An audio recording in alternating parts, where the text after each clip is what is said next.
সুপ্রভাত বন্ধুরা, আজকে এখন বাজে 9টা।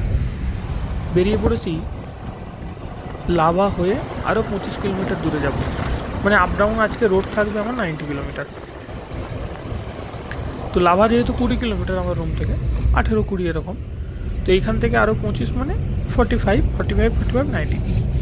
আকাশের অবস্থা যে খুবই খারাপ, একটু রোদ বেরোচ্ছে না, প্রচণ্ড কুয়াশা এবং কালো হয়ে মেঘ আছে।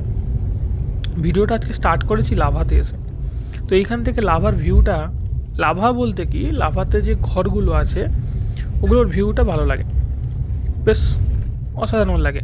কারণ এখানে ঘরগুলো প্লেন্সের মতো তো নয় যে ফাঁকা ফাঁকা হবে, এখানে একটার উপর একটা ঘর। তো দূর থেকে যখন দেখা হয় তো মনে হয় যেন ঘরগুলো পাহাড়ের গায়ে পুরো সাজানো আছে খেলনার মতো। এই যে এখান থেকে দেখা যাবে, দেখুন দেখুন ঘরগুলো কত সুন্দর লাগছে। আর একটু কাছে গেলে একটু ভালো দেখা যাবে। তো এই ঠান্ডার মধ্যে কিছু করার নাই, বেরিয়ে পড়তে হচ্ছে। এই যে ঘরগুলো দেখা যাচ্ছে লাভার। এই যে ডান পাশে রয়েছে আপনার লাভার গুম্বাটা, যে গুম্বাটার ভেতরে ঢুকেও একটা ভিডিও বানানো ছিল। গুম্বাটা রয়েছে এখানে, পুলিশ চেকপোস্ট, অনেকগুলো হোটেল রয়েছে। সামনের ওই উঁচু জায়গাটা হচ্ছে স্কুল, ডান সাইডে ওই হলঘরের মতোটা ওটা হচ্ছে স্কুল। তো এই ঠান্ডার মধ্যে বেরিয়ে পড়ছি ডিউটিতে, কিছু করার নাই। লাভা বাজারের ভেতর দিয়ে মার্কেটটার ভেতরে ঢুকে গেলাম, ভেতর দিয়ে যাচ্ছি। কিছু করার নাই, যেহেতু কাজ করতে এখানে এসেছি, কাজ করতেই হবে, সে ঠান্ডা হোক গরম হোক আর বৃষ্টি হোক। তো ঠান্ডা গরমে তো তাও ভালো, বর্ষাকালে আরও কষ্ট হয়। বর্ষাকালে এক তো বৃষ্টির চাপ, দ্বিতীয়ত প্রচুর ঝোঁক থাকে, একদম নিচে নামা যায় না, এত ঝোঁক থাকে। তো এইসব দেখতে দেখতে যাচ্ছি। তো এখন আবার যেহেতু 25 ডিসেম্বর সামনে এগিয়ে আসছে, তো এখানে ক্রিসমাসটা খুব খুব এরা উদযাপন করে। ক্রিসমাসের জন্য চারিদিক সাজিয়ে তোলে। কিছুদিন আগে আমি একটা ভিডিও দিয়েছিলাম, আলগাড়াতে ক্রিসমাস প্রোগ্রাম হচ্ছিলো, সব জায়গাতেই হয়, এখানেও চারদিকে লাইট জ্বলছে। আবার এখানে একটা চিলড্রেন পার্কও হয়েছে, এখনও চালু হয়নি, কোনো দোলনা টোলনা কিছু রাখেনি বাচ্চাদের জন্য, শুধু একটা বোর্ড লাগিয়ে দিয়েছে চিলড্রেন পার্ক বলে। ভেতরে এখনও কিছু করেনি, কাজ চালু করবে। গুম্বাটা ভালো লাগছে দেখতে এই ওয়েদারেতে। এখানে আজকে একটু ট্যুরিস্টের চাপ আছে, যেহেতু শীতকাল পড়ছে, সবাই সিকিমের দিকে চলে যাচ্ছে ঠান্ডা বরফ দেখবে বলে। তো গুম্বাতেও চাপ আছে, যে যার ধর্ম অনুযায়ী কাজকর্ম করছে। তো আমরা আজকে বেশি কিছু করব না, টুকটাক একটুখানি কাজ আছে আমার, ওখান থেকে আমরা ব্যাক করে চলে আসবো। তো দেখতে থাকুন।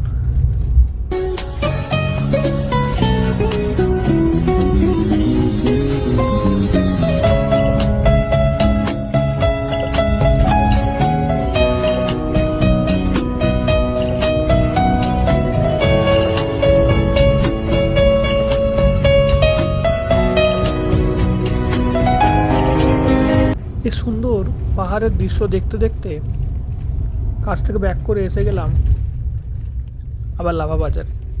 মাঝখানে 3 ঘন্টা সময় গেছে, কিন্তু দেখুন ওয়েদারের কিন্তু কোনো পরিবর্তন হয়নি। যখন প্রথমের ভিডিওতে দেখেছিলেন তখনও এই ওয়েদারটাই ছিল, ঠিক এরকম মেঘলা মেঘলা, এখনও মেঘলা মেঘলাই আছে। তো পাহাড়ের ওয়েদারটাই এরকম, এখানে কেউ বলতে পারবে না কখন রোদ হবে, কখন মেঘলা হবে, কখন বৃষ্টি হবে, কোনো কোনো কেউ কিছু বলতে পারবে না। আর এখানে ওয়েদার পুরো দিন এরকম রয়ে গেলেও আপনি বুঝতে পারবেন না সন্ধে হয়েছে না সকাল হয়েছে। তো সেই জন্য এখানে মানে ওয়েদারটা খুবই ডিসব্যালেন্স করে, এখানে ব্যালেন্সে কিছু থাকে না।